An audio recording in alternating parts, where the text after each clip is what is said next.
प्रिय भाई बहनों, आज की रोटी की हर सदस्य व्यक्ति के लिए यीशु ख्रिस्तांची मधुर नावाचे सप्रेम नमस्कार। आज की दिनांक 7 एप्रिल 2026 मंगळवार। 2 फुले। मी सारोनचा गुलाब आणि दर्यातील कमल आहे। श्रेष्ठ की 2 अध्याय 1 वचन। काही फुले दिवसा फुलतात तर काही रात्री फुलतात। सारोनची मैदानात उगवणारा गुलाब दिवसा फुलतो। तो दिवसभर सुंदरपणे फुलतो आणि आपला सुगंध पसरवतो। त्याचप्रमाणे कमल आणि मोगऱ्यासारखी फुले जी रात्री फुलतात ती अंधारात आपला गोड सुगंध पसरवून रात्रीला आनंददायी आणि ताजेतवाने बनवतात।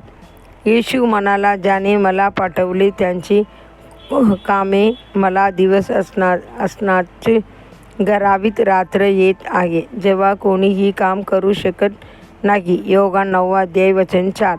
दिवस म्हणजे कृपाची काल, ज्यावेळी सुरुवाताची दारे उघडी असतात। या कृपेची कालात येशू गावोगावी आणि सगळोसगळी फिरला, सुरुवात सांगितली आणि सर्वत्र चांगली कामे केली। त्याचप्रमाणे या जगातील आपला प्रवास संपूर्णपणे परिस्थिती अनुकूल असावा नसो। आपण ही देवाचे वचन विश्वासूपणे सांगावे आणि प्रभूसाठी परिश्रम करावेत। जसे 2 प्रकारची फुले आहेत तसेच सेवाकार्यही 2 प्रकारचे असते। एक म्हणजे लोकांना दिसणारे सार्वजनिक सुरुवातीचे कार्य, दुसरे म्हणजे गुप्त प्रार्थनेचे कार्य। रात्री शांतपणे फुलणाऱ्या कमलाप्रमाणे गुप्तपणे फुलणाऱ्या पित्यापुढे मध्यस्थी करणे आणि मनापासून प्रार्थना करणे।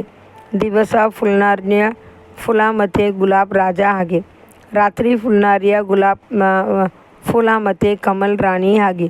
त्याचप्रमाणे जशी फुले दिवस आणि रात्री फुलणारी अशी विभागली जातात, तसेच येशूचे शिष्यही उघडपणे दिसणारे आणि गुप्त असे 2 प्रकारचे असतात।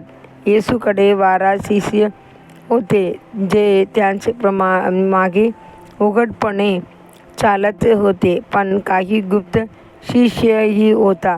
निकोदेमस, योहान 3 अध्याय 9 आणि अरिमथियाची योसेफ, योहान 19 अध्याय 38 वचन, हे त्यांच्यावर गुप्तपणे विश्वास ठेवणाऱ्यांमध्ये होते। येशूने 2 प्रकारचे मेंढ्यांविषयीही सांगितले, कळपात असलेल्या आणि कळपाहारे असलेल्या।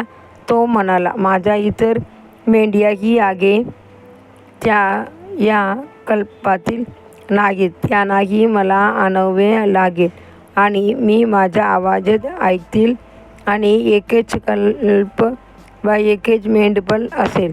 योहान 10 अध्याय 16 वचन। प्रत्येक ख्रिस्ताची जीवनातही 2 बाजू असतात, लोकांना दिसणारे बाह्य जीवन आणि लोकांना न दिसणारे अंतर्गत जीवन, विचाराचे गुप्त जीवन आणि हृदयाचे आंतरिक जीवन। देवाचे लेकरांनो, आपण बाहेरून गुलाबासारखे दिसत असताना आपले अंतःकरणही शुद्ध, पवित्र आणि प्रभूस आनंद देणाऱ्या कमलासारखे असो। पुढील चिंतनासाठी वचन बघा, तू अंतःकरणातील सत्याची इच्छा करतोस आणि गुप्त ठिकाणी तू मला ज्ञान शिकवशील। स्तोत्र 51 अध्याय 6 वचन।